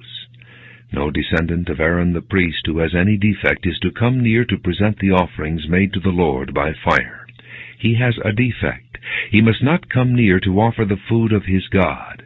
He may eat the most holy food of his God, as well as the holy food, yet because of his defect he must not go near the curtain or approach the altar, and so desecrate my sanctuary. I am the Lord who makes them holy. So Moses told this to Aaron and his sons and to all the Israelites. Leviticus chapter 22. The Lord said to Moses, Tell Aaron and his sons to treat with respect the sacred offerings the Israelites consecrate to me, so they will not profane my holy name. I am the Lord. Say to them, For the generations to come, if any of your descendants is ceremonially unclean, and yet comes near the sacred offerings that the Israelites consecrate to the Lord, that person must be cut off from my presence. I am the Lord. If a descendant of Aaron has an infectious skin disease or a bodily discharge, he may not eat the sacred offerings until he is cleansed. He will also be unclean if he touches something defiled by a corpse, or by anyone who has an emission of semen, or if he touches any crawling thing that makes him unclean, or any person who makes him unclean, whatever the uncleanness may be. The one who touches any such thing will be unclean till evening. He must not eat any of the sacred offerings unless he has bathed himself with water. When the sun goes down he will be clean, and after that he may eat the sacred offerings, for they are his food. He must not eat anything found dead or torn by wild animals, and so become unclean through it. I am the Lord. The priests are to keep my requirements, so that they do not become guilty and die for treating them with contempt. I am the Lord who makes them holy. No one outside a priest's family may eat the sacred offering, nor may the guest of a priest or his hired worker eat it. But if a priest buys a slave with money, or if a slave is born in his household, that slave may eat his food. If a priest's daughter marries anyone other than a priest, she may not eat any of the sacred contributions. But if a priest's daughter becomes a widow or is divorced, yet has no children, and she returns to live in her father's house as in her youth, she may eat of her father's food. No unauthorized person, however, may eat any of it. If anyone eats a sacred offering by mistake, he must make restitution to the priest for the offering and add a fifth of the value to it. The priests must not desecrate the sacred offerings the Israelites present to the Lord by allowing them to eat the sacred offerings and so bring upon them guilt requiring payment. I am the Lord who makes them holy. The Lord said to Moses, Speak to Aaron and his sons and to all the Israelites, and say to them, If any of you, either an Israelite or an alien living in Israel, presents a gift for a burnt offering to the Lord, either to fulfill a vow or as a free will offering, you must present a male without defect from the cattle, sheep, or goats, in order that it may be accepted on your behalf. Do not bring anything with a defect, because it will not be accepted on your behalf. When anyone brings from the herd or flock a fellowship offering to the Lord to fulfill a special vow or as a free will offering, it must be without defect or blemish to be acceptable. Do not offer to the Lord the blind, the injured, or the maimed, or anything with warts or festering or running sores. Do not place any of these on the altar as an offering made to the Lord by fire.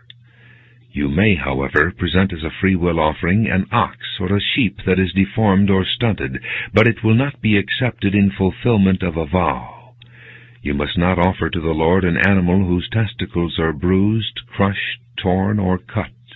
You must not do this in your own land, and you must not accept such animals from the hand of a foreigner and offer them as the food of your God. They will not be accepted on your behalf, because they are deformed and have defects. The Lord said to Moses, When a calf, a lamb, or a goat is born, it is to remain with its mother for 7 days. From the 8th day on, it will be acceptable as an offering made to the Lord by fire. Do not slaughter a cow or a sheep and its young on the same day. When you sacrifice a thank offering to the Lord, sacrifice it in such a way that it will be accepted on your behalf. It must be eaten that same day. Leave none of it till morning. I am the Lord. Keep my commands and follow them. I am the Lord. Do not profane my holy name. I must be acknowledged as holy by the Israelites. I am the Lord who makes you holy and who brought you out of Egypt to be your God. I am the Lord. Leviticus chapter 23. The Lord said to Moses, Speak to the Israelites and say to them, These are my appointed feasts, the appointed feasts of the Lord, which you are to proclaim as sacred assemblies. There are 6 days when you may work, but the 7th day is a Sabbath of rest, a day of sacred assembly. You are not to do any work. Wherever you live, it is a Sabbath to the Lord. These are the Lord's appointed feasts, the sacred assemblies you are to proclaim at their appointed times. The Lord's Passover begins at twilight on the 14th day of the first month.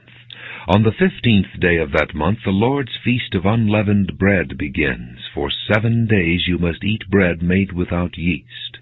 On the first day hold a sacred assembly and do no regular work. For 7 days present an offering made to the Lord by fire.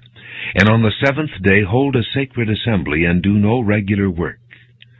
The Lord said to Moses, Speak to the Israelites and say to them, When you enter the land I am going to give you, and you reap its harvest, bring to the priest a sheaf of the first grain you harvest. He is to wave the sheaf before the Lord, so it will be accepted on your behalf. The priest is to wave it on the day after the Sabbath.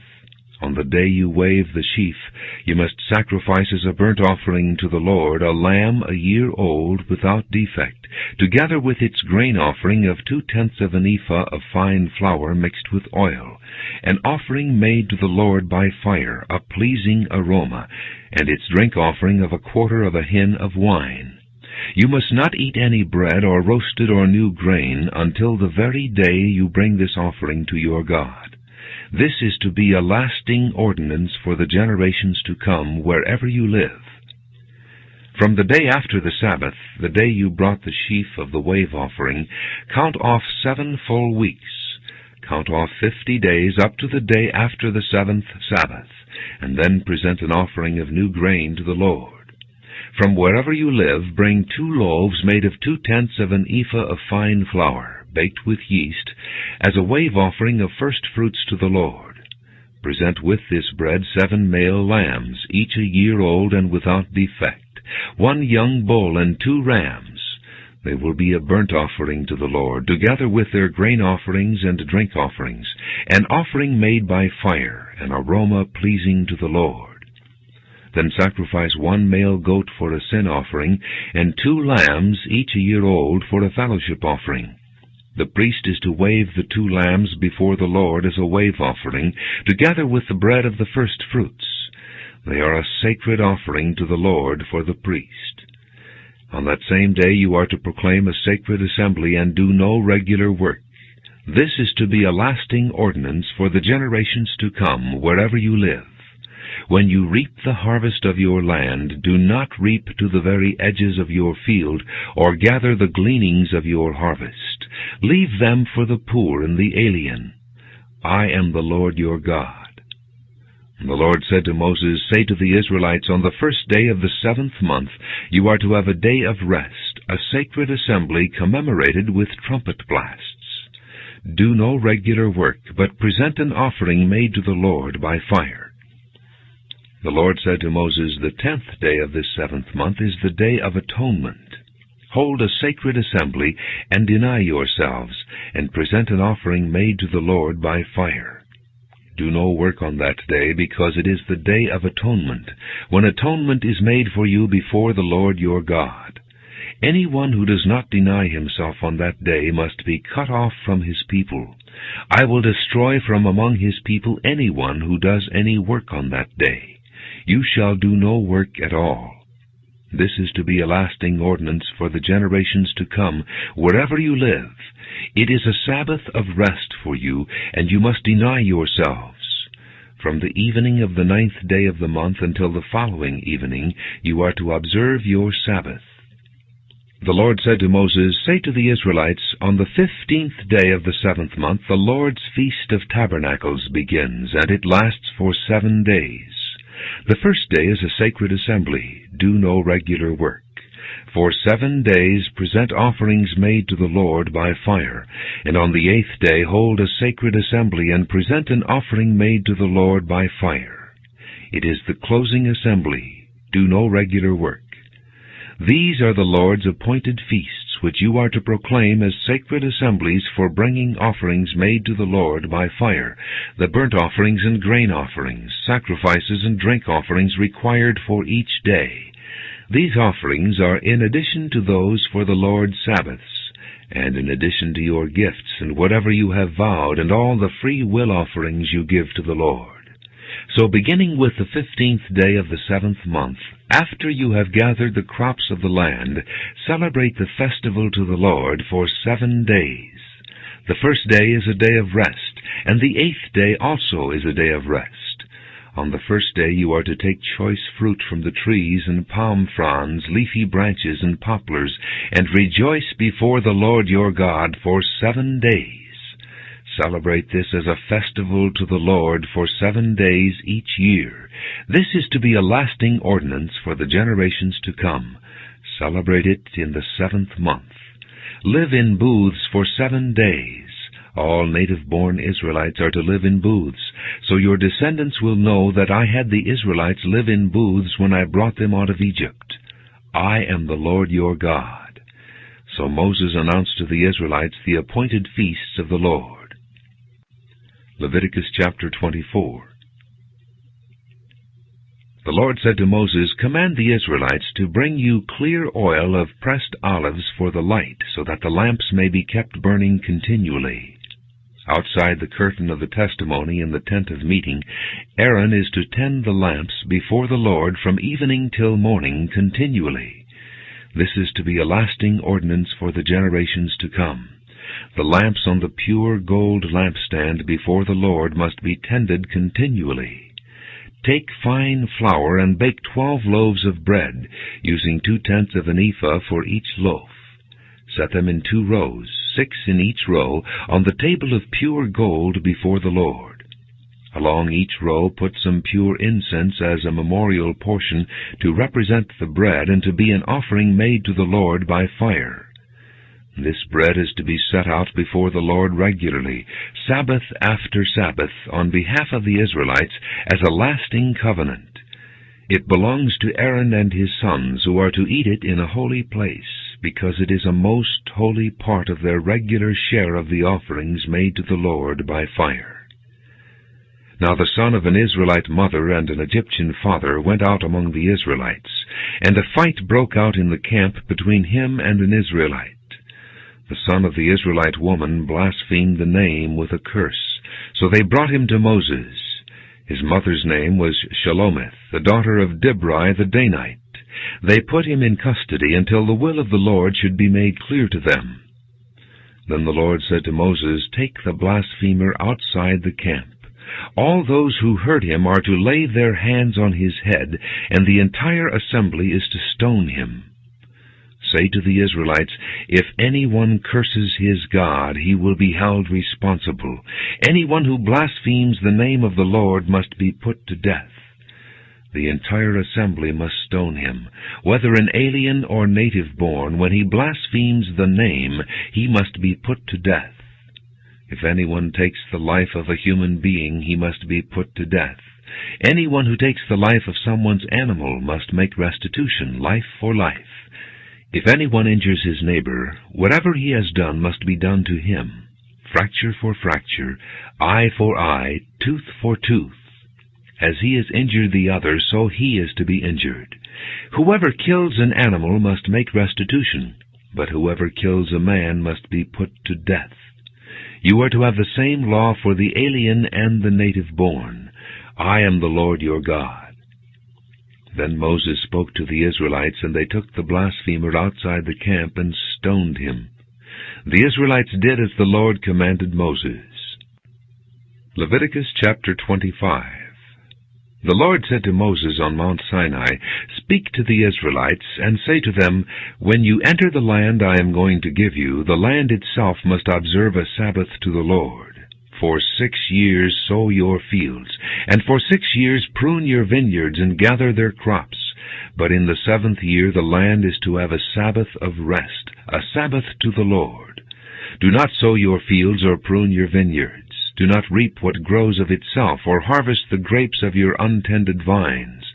The land is to have a year of rest.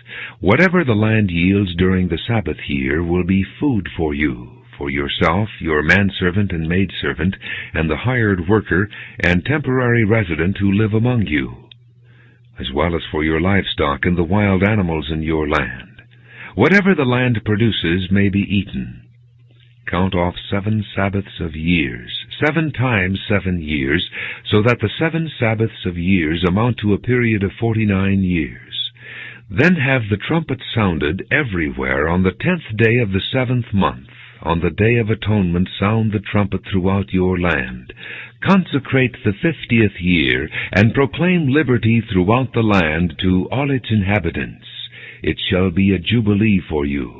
Each one of you is to return to his family property, and each to his own clan. The 50th year shall be a jubilee for you. Do not sow and do not reap what grows of itself, or harvest the untended vines. For it is a jubilee, and is to be holy for you. Eat only what is taken directly from the fields. In this year of jubilee, everyone is to return to his own property. If you sell land to one of your countrymen or buy any from him, do not take advantage of each other. You are to buy from your countryman on the basis of the number of years since the Jubilee, and he is to sell to you on the basis of the number of years left for harvesting crops. When the years are many, you are to increase the price, and when the years are few, you are to decrease the price, because what he is really selling you is the number of crops. Do not take advantage of each other, but fear your God. I am the Lord your God. Follow my decrees and be careful to obey my laws, and you will live safely in the land. Then the land will yield its fruit, and you will eat your fill and live there in safety. You may ask, what will we eat in the 7th year if we do not plant or harvest our crops? I will send you such a blessing in the 6th year that the land will yield enough for 3 years. While you plant during the 8th year, you will eat from the old crop, and will continue to eat from it until the harvest of the 9th year comes in. The land must not be sold permanently, because the land is mine, and you are but aliens and my tenants. Throughout the country that you hold as a possession, you must provide for the redemption of the land. If one of your countrymen becomes poor and sells some of his property, his nearest relative is to come and redeem what his countryman has sold. If, however, a man has no one to redeem it for him, but he himself prospers and acquires sufficient means to redeem it, he is to determine the value for the year since he sold it, and refund the balance to the man to whom he sold it. He can then go back to his own property. But if he does not acquire the means to repay him, what he sold will remain in the possession of the buyer until the year of Jubilee. It will be returned in the Jubilee, and he can then go back to his property. If a man sells a house in a walled city, he retains the right of redemption a full year after its sale. During that time he may redeem it. If it is not redeemed before a full year has passed, the house in the walled city shall belong permanently to the buyer and his descendants. It is not to be returned in the Jubilee. But houses in villages without walls around them are to be considered as open country. They can be redeemed, and they are to be returned in the Jubilee. The Levites always have the right to redeem their houses in the Levitical towns which they possess. So the property of the Levites is redeemable, that is, a house sold in any town they hold, and is to be returned in the Jubilee, because the houses in the towns of the Levites are their property among the Israelites. But the pasture land belonging to their towns must not be sold. It is their permanent possession. If one of your countrymen becomes poor and is unable to support himself among you, help him as you would an alien or a temporary resident, so he can continue to live among you. Do not take interest of any kind from him, but fear your God, so that your countryman may continue to live among you. You must not lend him money at interest, or sell him food at a profit. I am the Lord your God, who brought you out of Egypt to give you the land of Canaan and to be your God. If one of your countrymen becomes poor among you and sells himself to you, do not make him work as a slave. He is to be treated as a hired worker or a temporary resident among you. He is to work for you until the year of Jubilee. Then he and his children are to be released, and he will go back to his own clan and to the property of his forefathers. Because the Israelites are my servants, whom I brought out of Egypt, they must not be sold as slaves. Do not rule over them ruthlessly, but fear your God. Your male and female slaves are to come from the nations around you. From them you may buy slaves. You may also buy some of the temporary residents living among you, and members of their clans born in your country, and they will become your property. You can will them to your children as inherited property, and can make them slaves for life, but you must not rule over your fellow Israelites ruthlessly. If an alien or a temporary resident among you becomes rich, and one of your countrymen becomes poor and sells himself to the alien living among you, or to a member of the alien's clan, he retains the right of redemption after he has sold himself. One of his relatives may redeem him. An uncle or a cousin or any blood relative in his clan may redeem him. Or if he prospers, he may redeem himself. He and his buyer are to count the time from the year he sold himself up to the year of Jubilee. The price for his release is to be based on the rate paid to a hired man for that number of years. If many years remain, he must pay for his redemption a larger share of the price paid for him. If only a few years remain until the year of Jubilee, he is to compute that and pay for his redemption accordingly. He is to be treated as a man hired from year to year. You must see to it that his owner does not rule over him ruthlessly. Even if he is not redeemed in any of these ways, he and his children are to be released in the year of Jubilee, for the Israelites belong to me as servants. They are my servants, whom I brought out of Egypt. I am the Lord your God. Leviticus chapter 26. Do not make idols or set up an image or a sacred stone for yourselves, and do not place a carved stone in your land to bow down before it. I am the Lord your God. Observe my Sabbaths and have reverence for my sanctuary. I am the Lord. If you follow my decrees and are careful to obey my commands, I will send you rain in its season, and the ground will yield its crops, and the trees of the field their fruit. Your threshing will continue until grape harvest, and the grape harvest will continue until planting, and you will eat all the food you want and live in safety in your land. I will grant peace in the land, and you will lie down, and no one will make you afraid. I will remove savage beasts from the land, and the sword will not pass through your country. You will pursue your enemies, and they will fall by the sword before you. 5 of you will chase 100, and 100 of you will chase 10,000, and your enemies will fall by the sword before you. I will look on you with favor, and make you fruitful, and increase your numbers, and I will keep my covenant with you. You will still be eating last year's harvest, when you will have to move it out to make room for the new. I will put my dwelling place among you, and I will not abhor you. I will walk among you and be your God, and you will be my people. I am the Lord your God, who brought you out of Egypt, so that you would no longer be slaves to the Egyptians. I broke the bars of your yoke, and enabled you to walk with heads held high. But if you will not listen to me and carry out all these commands, and if you reject my decrees and abhor my laws, and fail to carry out all my commands, and so violate my covenant, then I will do this to you. I will bring upon you sudden terror, wasting diseases, and fever that will destroy your sight and drain away your life. You will plant seed in vain, because your enemies will eat it. I will set my face against you, so that you will be defeated by your enemies. Those who hate you will rule over you, and you will flee even when no one is pursuing you. If after all this you will not listen to me, I will punish you for your sins 7 times over. I will break down your stubborn pride, and make the sky above you like iron, and the ground beneath you like bronze. Your strength will be spent in vain, because your soil will not yield its crops, nor will the trees of the land yield their fruit. If you remain hostile toward me and refuse to listen to me, I will multiply your affliction 7 times over, as your sins deserve. I will send wild animals against you, and they will rob you of your children, destroy your cattle, and make you so few in number that your roads will be deserted.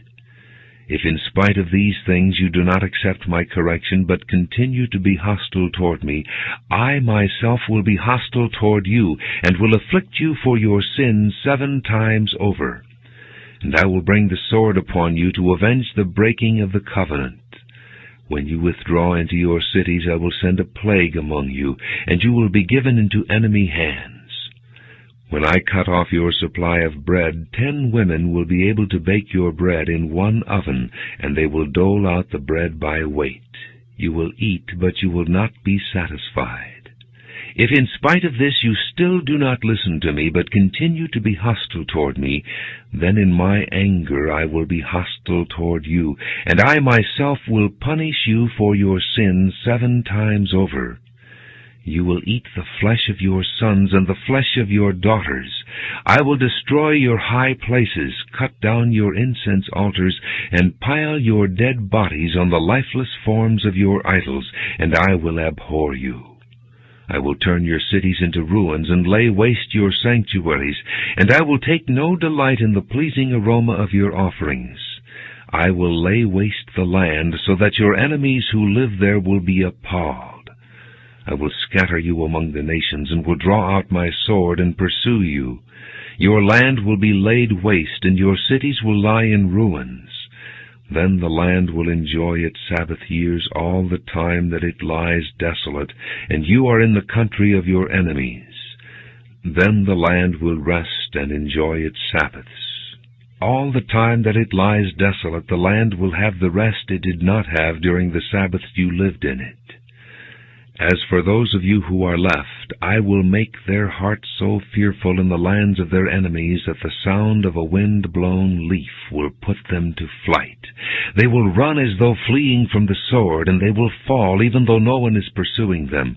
They will stumble over one another as though fleeing from the sword, even though no one is pursuing them. So you will not be able to stand before your enemies. You will perish among the nations. The land of your enemies will devour you.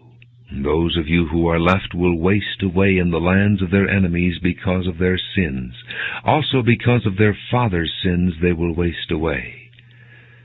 But if they will confess their sins and the sins of their fathers, their treachery against me and their hostility toward me, which made me hostile toward them so that I sent them into the land of their enemies, then when their uncircumcised hearts are humbled and they pay for their sin, I will remember my covenant with Jacob and my covenant with Isaac and my covenant with Abraham, and I will remember the land. For the land will be deserted by them, and will enjoy its Sabbaths while it lies desolate without them. They will pay for their sins because they rejected my laws and abhorred my decrees. Yet in spite of this, when they are in the land of their enemies, I will not reject them or abhor them so as to destroy them completely, breaking my covenant with them. I am the Lord their God. But for their sake I will remember the covenant with their ancestors, whom I brought out of Egypt in the sight of the nations to be their God. I am the Lord. These are the decrees, the laws, and the regulations that the Lord established on Mount Sinai between himself and the Israelites through Moses. Leviticus chapter 27. The Lord said to Moses, "Speak to the Israelites and say to them, if anyone makes a special vow to dedicate persons to the Lord by giving equivalent values, set the value of a male between the ages of 20 and 60 at 50 shekels of silver according to the sanctuary shekel. And if it is a female, set her value at 30 shekels. If it is a person between the ages of 5 and 20, set the value of a male at 20 shekels, and of a female at 10 shekels. If it is a person between 1 month and 5 years, set the value of a male at 5 shekels of silver, and that of a female at 3 shekels of silver. If it is a person 60 years old or more, set the value of a male at 15 shekels, and of a female at 10 shekels. If anyone making the vow is too poor to pay the specified amount, he is to present the person to the priest, who will set the value for him, according to what the man making the vow can afford. If what he vowed is an animal that is acceptable as an offering to the Lord, such an animal given to the Lord becomes holy. He must not exchange it or substitute a good one for a bad one, or a bad one for a good one. If he should substitute one animal for another, both it and the substitute become holy. If what he vowed is a ceremonially unclean animal, one that is not acceptable as an offering to the Lord, the animal must be presented to the priest, who will judge its quality as good or bad. Whatever value the priest then sets, that is what it will be. If the owner wishes to redeem the animal, he must add a fifth to its value. If a man dedicates his house as something holy to the Lord, the priest will judge its quality as good or bad. Whatever value the priest then sets, so it will remain. If the man who dedicates his house redeems it, he must add a fifth to its value, and the house will again become his. If a man dedicates to the Lord part of his family land, its value is to be set according to the amount of seed required for it. 50 shekels of silver to a homer of barley seed.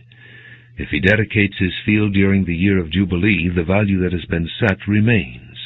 But if he dedicates his field after the Jubilee, the priest will determine the value according to the number of years that remain until the next year of Jubilee, and its set value will be reduced.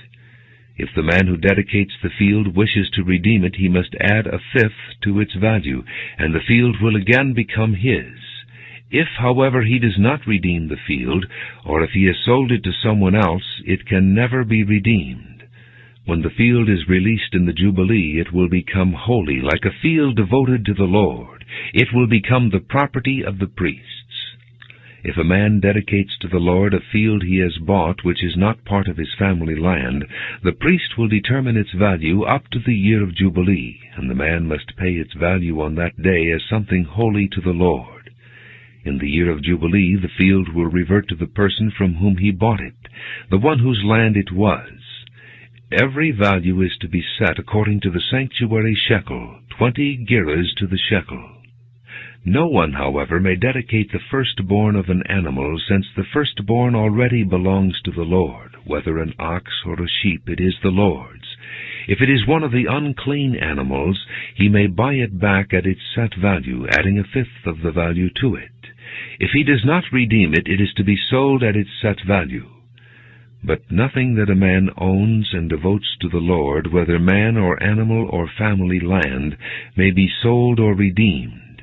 Everything so devoted is most holy to the Lord. No person devoted to destruction may be ransomed. He must be put to death. A tithe of everything from the land, whether grain from the soil or fruit from the trees, belongs to the Lord. It is holy to the Lord. If a man redeems any of his tithe, he must add a fifth of the value to it. The entire tithe of the herd and flock, every 10th animal that passes under the shepherd's rod, will be holy to the Lord. He must not pick out the good from the bad, or make any substitution. If he does make a substitution, both the animal and its substitute become holy and cannot be redeemed. These are the commands the Lord gave Moses on Mount Sinai for the Israelites.